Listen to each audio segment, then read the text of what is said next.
പിതാവിന്റെയും പുത്രന്റെയും പരിശുദ്ധാത്മാവിന്റെയും നാമത്തിൽ ആമേൻ. സ്വർഗീയ പിതാവേ, അങ്ങ് ഞങ്ങളെ പരമേൽപ്പിച്ചിരിക്കുന്ന ഞങ്ങളുടെ മക്കളെ ഓർത്ത് നന്ദി പറഞ്ഞുകൊണ്ട് ആ മക്കളെ ഞങ്ങളുടെ ഹൃദയത്തോട് ചേർത്ത് പിടിച്ച് നന്ദിയോടെ സ്നേഹത്തോടെ അവർക്ക് വേണ്ടി ഞങ്ങൾ പ്രാർത്ഥിക്കുമ്പോൾ അങ്ങയുടെ മനസ്സറിഞ്ഞ് ഞങ്ങളുടെ മക്കൾക്ക് വേണ്ടി പ്രാർത്ഥിക്കാൻ ഞങ്ങൾക്കും കൃപ നൽകി അനുഗ്രഹിക്കണമേ. ഞങ്ങളുടെ ഇഷ്ടത്തിനു വേണ്ടിയോ ലോകത്തിന്റെ സുഖഭോഗങ്ങൾക്ക് വേണ്ടിയോ പ്രാർത്ഥിക്കാതെ ഞങ്ങളുടെ മക്കളെ കുറിച്ചുള്ള അങ്ങയുടെ മനസ്സറിഞ്ഞ് പ്രാർത്ഥിക്കാൻ ഞങ്ങൾക്ക് കൃപ നൽകണമേ. അവരെ അങ്ങനെ വളർത്തുവാൻ ഞങ്ങൾക്ക് വലിയ അഭിഷേകം നൽകണമെന്ന് പ്രാർത്ഥിക്കുന്നു. തിരുക്കുടുംബത്തിന്റെ വലിയ സാന്നിധ്യം ഞങ്ങൾക്ക് വേണ്ടി കൂടെ ഉണ്ടാകട്ടെ. അതിനായി പരിശുദ്ധ അമ്മേ, യൗസേപ്പ് പിതാവേ, ഉണ്ണീശോയെ നിങ്ങളുടെ സജീവ സാന്നിധ്യവും മാധ്യസ്ഥവും മാതൃകയും കൃപയും ഞങ്ങൾക്ക് ഞങ്ങളുടെ കുടുംബത്തിനും ലഭിക്കുമാറാകട്ടെ. അതിനായി ദൈവകൃപ നിറഞ്ഞ മറിയമേ സ്വസ്തി, കർത്താവ് അങ്ങയോട് കൂടെ സ്ത്രീകളിൽ അങ്ങ് അനുഗ്രഹിക്കപ്പെട്ടവളാകുന്നു. അങ്ങയുടെ ഉദരത്തിൻ ഫലമായ ഈശോ അനുഗ്രഹിക്കപ്പെട്ടവനാകുന്നു. പരിശുദ്ധ മറിയമേ, തമ്പുരാന്റെ അമ്മേ, പാപികളായി ഞങ്ങൾക്ക് വേണ്ടി ഇപ്പോഴും ഞങ്ങളുടെ മരണസമയത്തും തമ്പുരാനോട് അപേക്ഷിക്കണമേ. ആമേൻ. കർത്താവ് ഈശോ മിശിഹായുടെ കൃപയും പിതാവായ ദൈവത്തിന്റെ സ്നേഹവും പരിശുദ്ധാത്മാവിന്റെ സഹവാസവും നാം എല്ലാവരോടും നമ്മുടെ മക്കളോടും കൂടെ ഉണ്ടായിരിക്കട്ടെ, ഇപ്പോഴും എപ്പോഴും എന്നേക്കും. ആമേൻ. Praise the Lord. ഹല്ലേലൂയ. പ്രിയപ്പെട്ട ദൈവമക്കളെ, കർത്താവിന്റെ മനസ്സറിഞ്ഞ മക്കൾക്ക് വേണ്ടി പ്രാർത്ഥിക്കാം.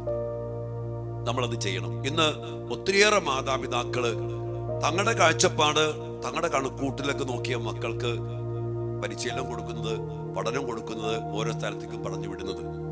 എന്നാൽ കർത്താവ് പറയുന്ന ഒരു കാര്യമുണ്ട്.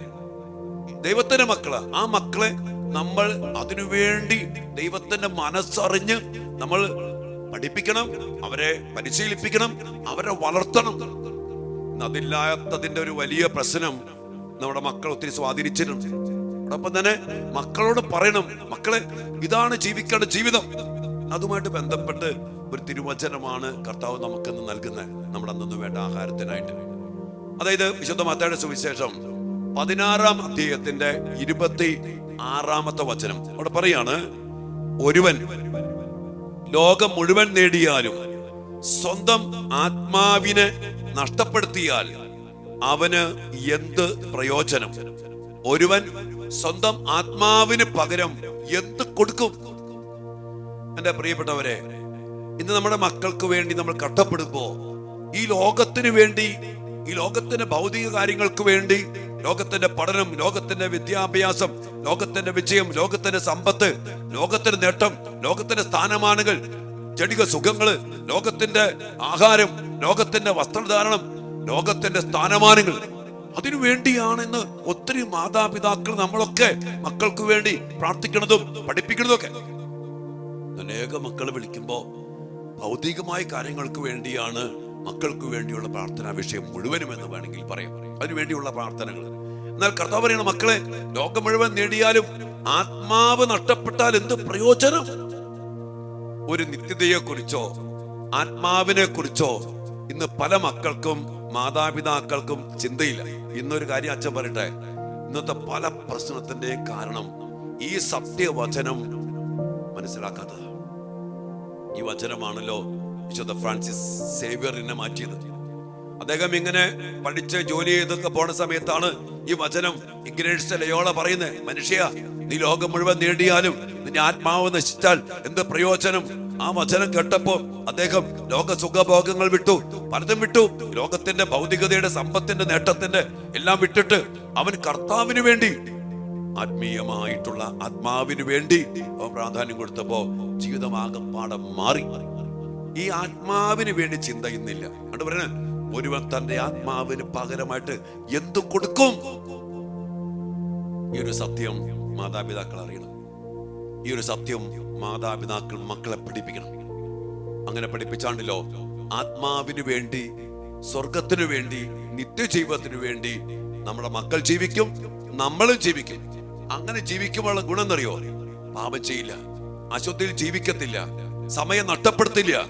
ആത്മാവിന് വേണ്ടി ജീവിക്കുമ്പോൾ നമ്മുടെ സമയം, ആരോഗ്യം, നമ്മുടെ സാധ്യതകള്, നമ്മുടെ ശരീരം, നമ്മുടെ ബന്ധങ്ങള്, അനുസരണം, വിശുദ്ധി ഒരു പാപത്തിനും ഒരു തിന്മയ്ക്കും ഒരു മ്ലേച്ഛതയ്ക്ക് പോകത്തില്ല.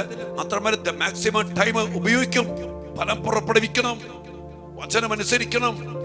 അതിലേക്കൊക്കെ ജീവിതം മാറും. അതിലേക്ക് മാറിയാൽ ഗുണമെന്നറിയോ? നല്ല കുടുംബങ്ങളുണ്ടാവും, നല്ല ബന്ധങ്ങളുണ്ടാകും, നല്ല പോലെ മക്കൾ വിശുദ്ധിയിൽ ജീവിക്കും. മദ്യത്തിന്റെ പിന്നാലെ പോകില്ല, ലഹരിക്ക് പിന്നാലെ വിട്ടുകൊടുക്കത്തില്ല, മൊബൈലിലെ പൈസാധികത്തിന് പിന്നാലെ പോകത്തില്ല, മ്ലേച്ഛ സിനിമകൾക്ക് പിന്നാലെ പോകത്തില്ല, കൂട്ടുകൂടാൻ പോകത്തില്ല, മിശ്ര വിവാഹത്തിലേക്ക് പോകത്തില്ല, തെറ്റായ സ്നേഹബന്ധത്തിലേക്ക് പോകത്തില്ല. ശരീരത്തെ വിശുദ്ധമായി കാത്തു സൂക്ഷിക്കും. അങ്ങനെ ജീവിക്കുമ്പോ നല്ല ശ്രദ്ധ, നല്ല വിശുദ്ധി, നല്ല പഠനം, പിന്നെ ഒന്നും പറയണ്ട. അതിൽ നിന്ന് ഉന്നതമായ വിജയം ഈ ഭൂമിയിൽ ജീവിക്കും. ആത്മാവിനെ ലക്ഷ്യമാക്കിക്കൊണ്ട്, നിത്യതയെ ലക്ഷ്യമാക്കിക്കൊണ്ട്, സ്വർഗത്തെ ലക്ഷ്യമാക്കിക്കൊണ്ട് ജീവിക്കുന്ന മക്കൾ എല്ലാത്തിലും അനുഗ്രഹിക്കപ്പെടും. അതുകൊണ്ട് ഈ ഒരു സത്യവചനത്തിന്റെ അടിസ്ഥാനം ഉറപ്പിക്കണം. ഇന്ന് അതുകൊണ്ട് ഞാൻ എപ്പോഴും പറയും, മക്കൾക്ക് വേണ്ടി പ്രാർത്ഥിക്കുമ്പോൾ, എന്റെ കർത്താവേ, എന്റെ മക്കൾ അങ്ങയെ സ്നേഹിച്ച് ആത്മരക്ഷയ്ക്ക് വേണ്ടി സ്വർഗം കണ്ട് ജീവിക്കട്ടെ, ആ കൃപയ്ക്ക് വേണ്ടി മാത്രം പ്രാർത്ഥിച്ചാൽ മതി. നമ്മുടെ മക്കൾ പഠിച്ചോളും, വിശുദ്ധ ജീവിച്ചോളും, ഒരു വഴിതെറ്റി പോകത്തില്ല. എന്നാൽ അത് വിട്ടിട്ട് ഇന്ന് ഈ കാര്യങ്ങൾക്ക് വേണ്ടി നമ്മൾ പ്രാർത്ഥിക്കാൻ തുടങ്ങിയപ്പോ യഥാർത്ഥ അടിസ്ഥാനം വിട്ടു. പിന്നെ എന്തിനൊക്കെയോ വേണ്ടി അടിസ്ഥാനമില്ലാതെ നമ്മൾ എന്തു പണിതാലും അതൊക്കെ തന്നെ വീണു പോകത്തേയുള്ളൂ. അതാ ഇന്ന് സംഭവിച്ച വലിയൊരു ദുഃഖം, അല്ലെങ്കിൽ വലിയൊരു പരാജയം, വലിയൊരു നാശത്തിന്റെ കാരണം. അതുകൊണ്ട് പ്രിയപ്പെട്ട മക്കളെ, ഈ വചനം നമ്മുടെ മക്കൾക്ക് വേണ്ടി ഒരു അഭിഷേകത്തിന് വേണ്ടി പ്രാർത്ഥിക്കാം. ഞങ്ങളുടെ മക്കൾ ആത്മാക്കൾക്ക് വേണ്ടി ജീവിക്കട്ടെ. ആത്മാവ് നശിച്ചു പോകുന്ന ഒരു പ്രവൃത്തിക്ക് വിട്ടുകൊടുക്കാതെ കർത്താവ് ഞങ്ങളുടെ മക്കൾ ജീവിക്കട്ടെ. അതിനുവേണ്ട അഭിഷേകം, അതിനുവേണ്ട കൃപ, ഈ ഒരു തിരിച്ചറിവ്, ഈ ഒരു ബോധ്യം, ഈ വചനത്തിന്റെ ശക്തി ഞങ്ങളുടെ മക്കളിൽ നിറയട്ടെ എന്ന് പറഞ്ഞ് പ്രാർത്ഥിക്കാൻ. ഇനി മക്കളിൽ നിറഞ്ഞാൽ മാത്രം പോരട്ടോ, അപ്പനും അമ്മയും അച്ഛനും ഒക്കെ ഈ ഒരു അനുഭവത്തിൽ, ഈ വചനത്തിൽ നിറയണം. അപ്പൊ നമ്മൾ നല്ല അച്ഛനാവും, നല്ല അപ്പനാവും, നല്ല അമ്മയാകും, പള്ളി പോവും, പ്രാർത്ഥിക്കും, വിശുദ്ധി ജീവിക്കും, മദ്യപിക്കത്തില്ല, കുടുംബത്തിൽ സ്നേഹം ഉണ്ടാവും, ഐക്യം ഉണ്ടാവും. ഇന്ന് കുടുംബത്തില് ഐക്യമില്ല. ഇന്ന് പല കാരണങ്ങളൊക്കെ പറയുമ്പോ ഭർത്താവ് ഒരു വഴി, ഭാര്യ വഴി, സ്നേഹമില്ല, മദ്യപാനം, പ്രാർത്ഥനയില്ല, കുദാശയില്ല. ആത്മാവിന്റെ രക്ഷയ്ക്ക് വേണ്ടി ജീവിക്കുന്ന കുടുംബങ്ങളില്ല, മാതാപിതാക്കളില്ല. ഒരുമിച്ച് അമ്മയുണ്ടാവട്ടോ, ചിലപ്പോ അപ്പനുണ്ടാവും.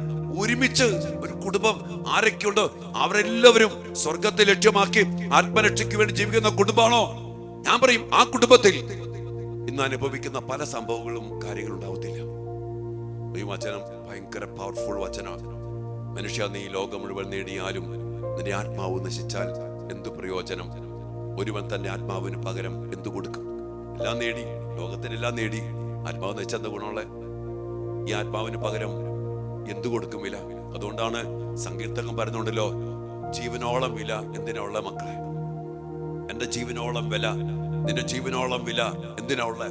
കോടികൾ എത്ര കൊടുത്താലും അത് തികയത്തില്ല എന്നാ വചനം പറയുന്നത്. എത്ര കൊടുത്താൽ, ഇപ്പൊ 10,000 കോടി കൊടുത്താൽ എന്റെ ജീവനോളം വരുമോ വില? നിന്റെ ജീവനോളം വരുമോ വില?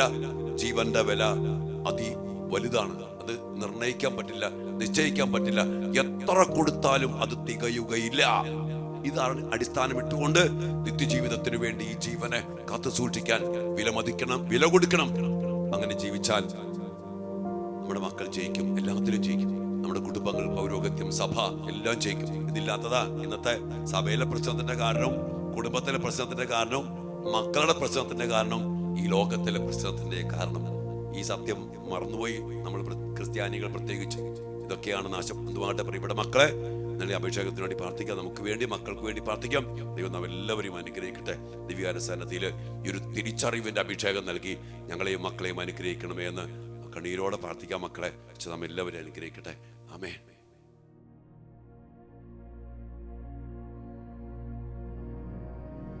ആയിരുന്നോനും ആയിരിക്കുന്നോനും വരുവാനിരിപ്പോനും സർവശക്തനും നിത്യനുമായ ദിവ്യ കുഞ്ഞാടേ, നീ മാത്രം പരിശുദ്ധൻ, പരിശുദ്ധൻ. ഓ ദിവ്യകാരുണ്യശോയെ, അങ്ങ് മാത്രമാണ് സർവശക്തനായ ദൈവം, അങ്ങ് മാത്രമാണ് പരിശുദ്ധനായ ദൈവം. ഞങ്ങളെ രക്ഷിക്കുവാൻ വേണ്ടി, ഞങ്ങൾ ആരും നശിച്ചു പോകാതെ രക്ഷ പ്രാപിക്കുവാൻ വേണ്ടി അങ്ങ് ഈ ഭൂമിയിലേക്ക് ഇറങ്ങി വന്നു.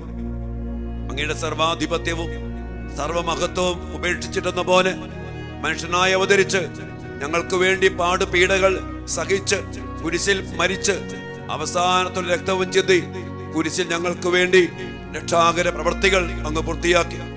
കർത്താവേ, ആ വലിയ സ്നേഹത്തിലേക്ക് ഞങ്ങളെ ചേർത്ത് പിടിച്ചുകൊണ്ട് ഞങ്ങളെ രക്ഷിക്കുവാൻ ശ്രമിക്കുന്ന അങ്ങയുടെ വലിയ കരുണയിലേക്ക് ഞങ്ങളെ ഞങ്ങളുടെ മക്കളെയും സമർപ്പിച്ച് പ്രാർത്ഥിക്കുന്നു.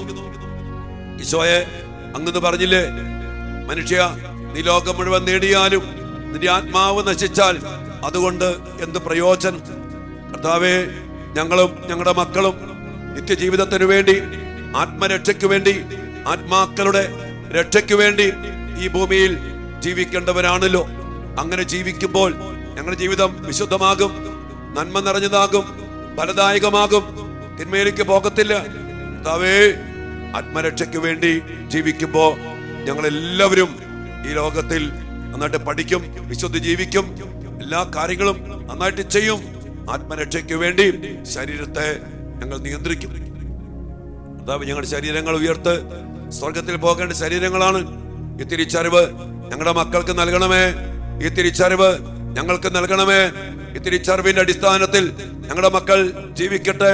ലോകത്തിന് വേണ്ടി ജീവിക്കാതെ, സമ്പത്തിനു വേണ്ടി ജീവിക്കാതെ, ജഡിക സുഖങ്ങൾക്ക് വേണ്ടി ജീവിക്കാതെ, ഭൗതിക നേട്ടങ്ങൾക്ക് വേണ്ടി ജീവിക്കാതെ, അതിനുവേണ്ടി പ്രാർത്ഥിക്കാതെ, കർത്താവേ, ആത്മരക്ഷയ്ക്ക് വേണ്ടി യഥാർത്ഥമായ ലക്ഷ്യത്തിലേക്ക് എത്തിച്ചേരാൻ വേണ്ടി ഞങ്ങൾ അധ്വാനിക്കട്ടെ, പ്രാർത്ഥിക്കട്ടെ, കഷ്ടപ്പെടട്ടെ.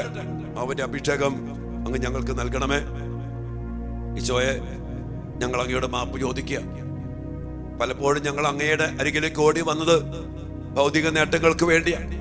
മക്കളുടെ ഭൗതികമായ നേട്ടത്തിനു വേണ്ടി, വിജയത്തിനു വേണ്ടി, സ്ഥാനമാനങ്ങൾക്ക് വേണ്ടി, ജോലിക്ക് വേണ്ടി, ഭൗതിക കാര്യങ്ങൾക്ക് വേണ്ടി. ഈശോയെ, അത് വേണം. എന്നാൽ അതിനേക്കാളും വലുതാണല്ലോ ഞങ്ങളുടെ മക്കളുടെ ആത്മരക്ഷ. ആത്മരക്ഷയ്ക്ക് വേണ്ടി ഞങ്ങൾ മക്കൾ ജീവിക്കുമ്പോ, അതിനുവേണ്ടി ഞങ്ങൾ മക്കൾ അധ്വാനിക്കുമ്പോ, അതിനാൽ തന്നെ ഞങ്ങളുടെ മക്കളുടെ മറ്റെല്ലാം അനുഗ്രഹിക്കപ്പെടും. അങ്ങ് പറഞ്ഞില്ലേ, നീ ആദ്യം ദൈവത്തിന്റെ രാജ്യവും അവിടുത്തെ നീതിയും അന്വേഷിക്ക്, അതോടൊപ്പം എല്ലാം ലഭിക്കും. ഈയുടെ വാഗ്ദാനം അടിസ്ഥാനമിടട്ടെ. സ്വർഗ സൗഭാഗ്യത്തിൽ, ദൈവരാജ്യത്തിൽ അടിസ്ഥാനമിട്ട് അങ്ങയുടെ മക്കൾ ജീവിക്കട്ടെ, ഞങ്ങൾ ജീവിക്കട്ടെ. ആത്മാവിന് വേണ്ടി ജീവിക്കട്ടെ, സ്വന്തം ആത്മരക്ഷയ്ക്ക് വേണ്ടി ജീവിക്കട്ടെ. ലോകം മുഴുവൻ നേടിയാലും ആത്മാവ് നശിച്ചാൽ എന്ത് പ്രയോജനമെന്ന സത്യവചനം ഞങ്ങളുടെ മക്കളെ മാനസാന്തരത്തിലേക്ക്, ദൈവരാജ്യത്തിലേക്ക്, വിശുദ്ധിയിലേക്ക് അനയിക്കുമാറാകട്ടെ. അതിനുവേണ്ടി ഞങ്ങളുടെ മക്കൾക്കായി ഞങ്ങൾ പ്രാർത്ഥിക്കുന്നു. നമ്മുടെ ജീവിതങ്ങളെയും ആത്മരക്ഷയ്ക്കായി ഉയർത്തി സമർപ്പിച്ചുകൊണ്ട് ഞങ്ങളുടെ കുടുംബങ്ങളെ, നമ്മുടെ മക്കളെ എല്ലാം പരമേൽപ്പിച്ചുകൊണ്ട് ദിവ്യാനുസന്നതിയില് ഇനി കരങ്ങളും ഉയർത്തി സമർപ്പിച്ച് ഒന്ന് സ്തുതിച്ച് പ്രാർത്ഥിച്ച മക്കളെ ഈ അഭിഷേകം നിറയട്ടെ. Hallelujah, hallelujah. യേശുവേ നന്ദി, യേശുവേ സ്തുതി, യേശുവേ ആരാധന. വലിയ അഭിഷേകം നിറയട്ടെ. ദൈവരാജ്യത്തിന്റെ ചിന്തകൾ നിറയട്ടെ. ആത്മരക്ഷയ്ക്ക് വേണ്ടിയുള്ള അഭിഷേക ചിന്തകൾ നിറയട്ടെ. Hallelujah, hallelujah. ആരാധന, ആരാധന, ആരാധന. യേശുവേ നന്ദി. നമ്മുടെ മക്കൾക്ക് വേണ്ടി, നമ്മുടെ ജീവിതങ്ങൾക്ക് വേണ്ടി, നമ്മുടെ കുടുംബങ്ങൾക്ക് വേണ്ടി ഈ വചനത്തിന്റെ അഭിഷേകം അറിയപ്പെടാനായിട്ട് പ്രാർത്ഥിച്ചുകൊണ്ട് ഒരു നിമിഷം നമുക്ക് നിശബ്ദമായിട്ട് പ്രാർത്ഥിച്ച് ആശീർവാദത്തിന് വേണ്ടി ഒരുങ്ങാം മക്കളെ.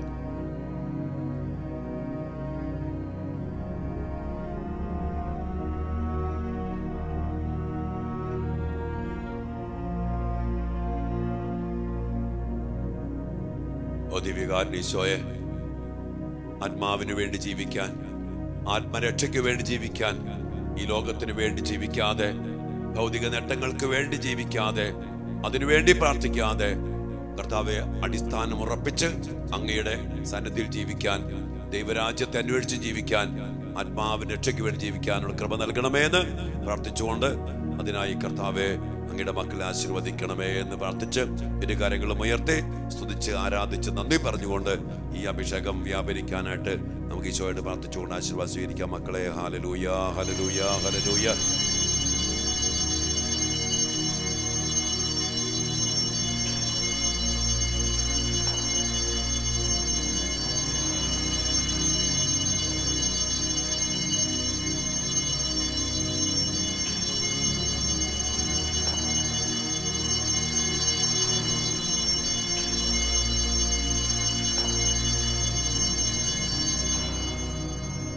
പരിശുദ്ധ പരമ ദിവ്യകാരുണ്യത്തിന് നേരവും ആരാധനയും സ്തുതിയും പുകഴ്ചയും ഉണ്ടായിരിക്കട്ടെ.